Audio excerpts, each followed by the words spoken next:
So today we're going to talk about stopping statins. I have a friend. He's about 60 now. His father died of a heart attack when he was 51. My friend had a plaque and had some problem. Had slowed it down. He actually reversed it and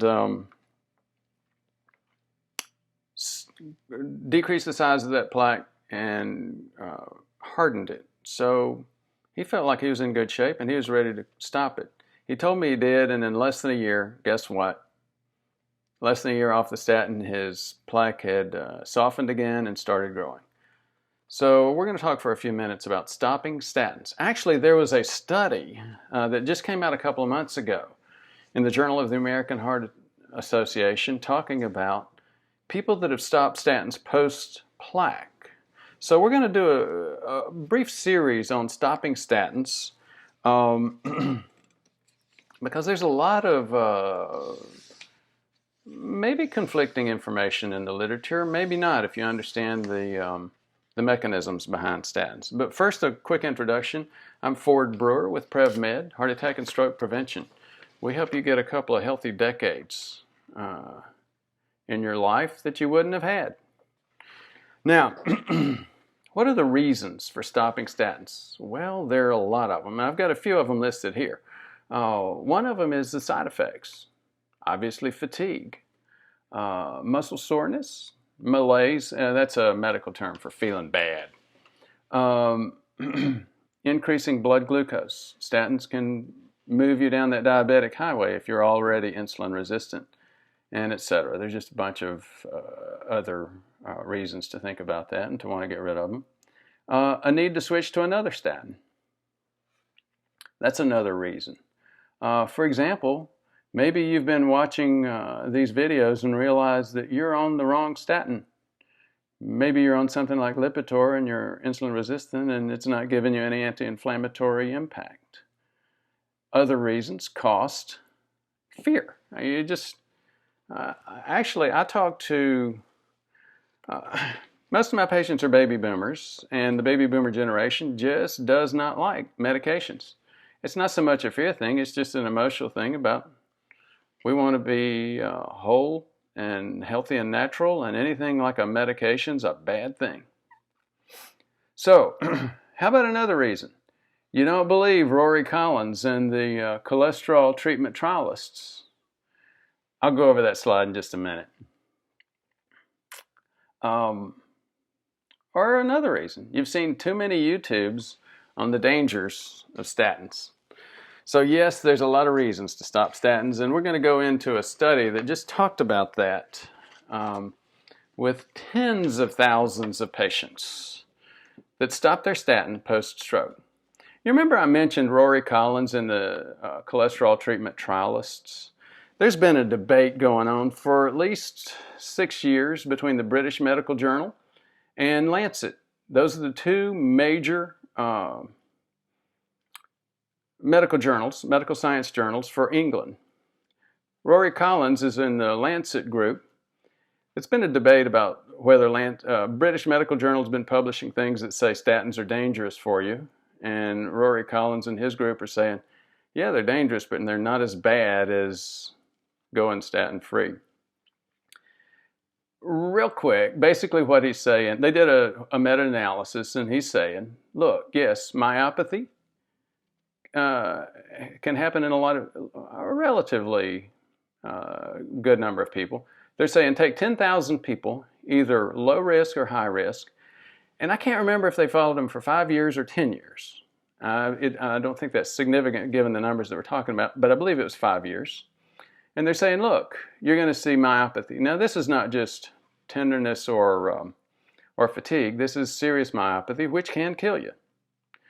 You're also going to see increasing insulin resistance. They listed it as new onset diabetes. And maybe an academic discussion, but most researchers would say it doesn't start diabetes when you don't have it. Anyway, you get a lot of that moving you down the diabetic highway. You also get hemorrhagic stroke, or at least that's what they thought then. back a year ago. I think that most of us are beginning to get comfortable that they really don't. So, worst case scenario, 110, 115 bad outcomes from statins in 10,000 people. Well, weigh the other side. That same 10,000 people, if it was a low-risk group, would suffer 500 heart attacks or strokes, fatal, by the way, cardiovascular death. If they were a high-risk group, it would be 1,000. So that's what Rory Collins and his group are saying. And if you cruise through the YouTube and the internet a bit, you'll see a lot of that debate still going on. But let's talk about this study that we just saw, that I mentioned in the American Journal of the American Heart Association back in August of 2007. They basically said, look, it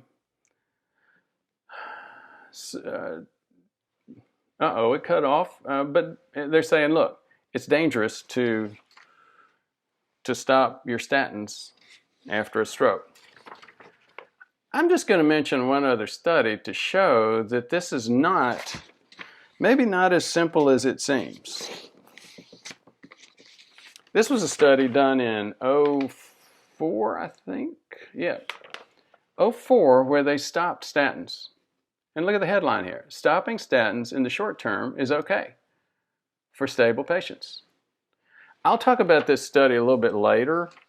But let's go through the recent study, the one published in the Journal of the American Heart Association, August 2nd of 2017.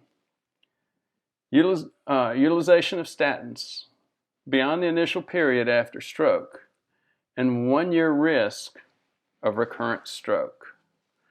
So, just to get to the punchline and then dig a little bit deeper into the details.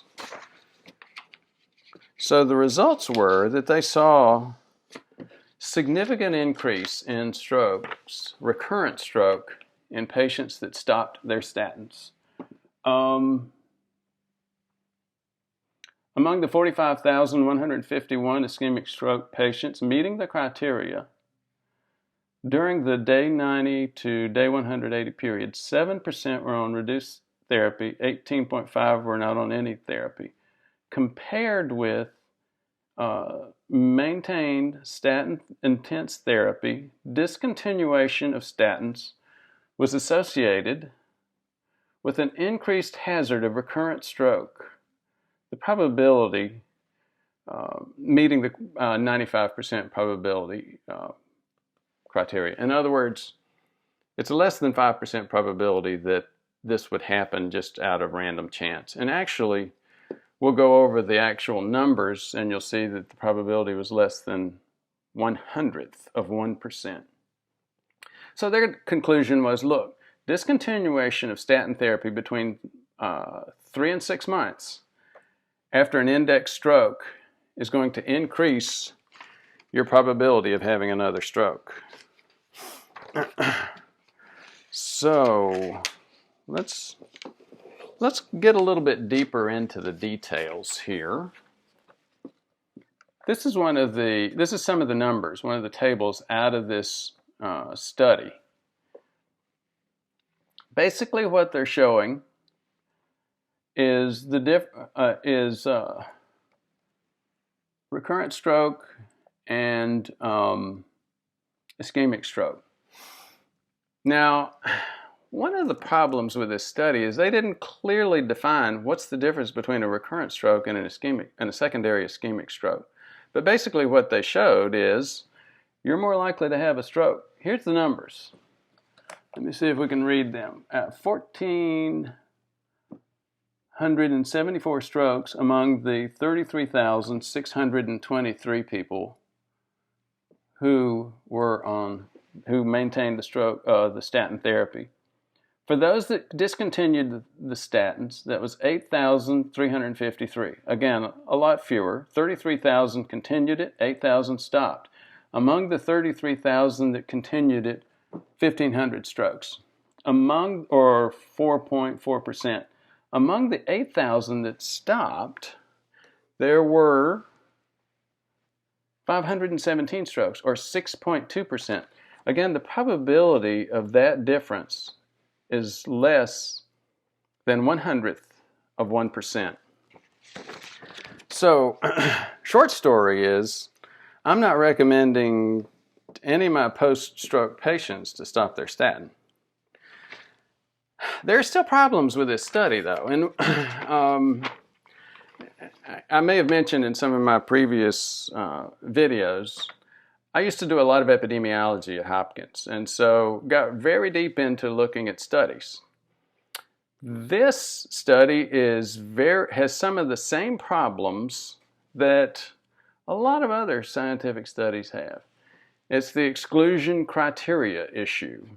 First of all, this was in a Taiwanese registry for strokes. It was a retrospective study, meaning they took information from strokes that had already occurred and tabulated it. Now let's look at the exclusion criteria. The first one is 32,000 were excluded due to having a recurrent stroke within 180 days after discharge. Well, I sort of thought that was part of the study. Now, I'm thinking that maybe what they're saying is, look, stroke, you often get one stroke after another in rapid succession. And in fact, it's true, a quarter of strokes happen in people that have already had one. So they were saying, let's be conservative and rule that group out. That's probably reasonable, but they didn't discuss it. And again, that's where you get into problems with these studies. They may have perfectly good reasons for exclusion criteria, but unless they describe them, it's impossible to tell. And here's where you start to see that come out to light. It's where the rest of the scientific medical community starts debating the quality of that study and the quality of the logic. They'll often start bringing out, well, what were the exclusion criteria? Other exclusion criteria, excluded due to follow-up less than 180 days. That makes sense. Excluded due to receiving hemodialysis. Well, hemodialysis is a major destabilizer, so it's totally clear why they would do that. 66,000 excluded due to not having antiplatelet or anticoagulant within 180 days. Again, reasonable, because if you didn't have antiplatelet treatment, that's much more likely to be the reason for having a recurrent stroke than statins. 120,000 excluded due to not having statin or a low-dose statin within 90 days after the discharge. Again, we have to give the authors the credit that they knew what they were doing and they had good logic behind it. I'm not totally hearing it, though. Bottom line, like I said before, there are problems with every study. This study's really good research. It has its own problems. But I'm not planning on recommending any of my post-stroke patients to stop their statin. Here's some questions, though. Why did this happen? Why do we see two studies, one which says it's okay to stop your statin and another one which says it's not? Well, let's go back and think about it. I think that these two studies and the results coming from them are totally reasonable and compatible and expected. The study showing safety was with stable patients. The study showing hazard was with patients that had had a recent stroke. So this all gets to this concept. My interpretation is plaque instability is systemic. I did a video recently about that one vulnerable plaque, the theory of the vulnerable plaque. And in fact, there have been companies and startups which were all based on the assumption that you could find that one plaque that's creating danger for the patient. That theory those companies didn't make it, or they morphed into something else. And that theory, I think, is rapidly dying. And here's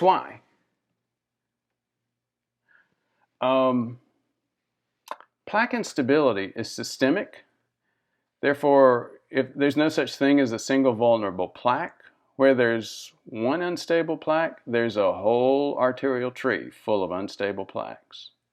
Likewise, if your plaques are stable and healthy, relatively speaking, they're going to remain that way. So in a study of people that are stable and healthy, yes, it's okay to stop your statins for a short time period anyway. It certainly appears to be. But if you're unstable already and you've got evidence of a hot plaque in there, you've got more hot plaques that are waiting to do damage. Again, thank you for your attention.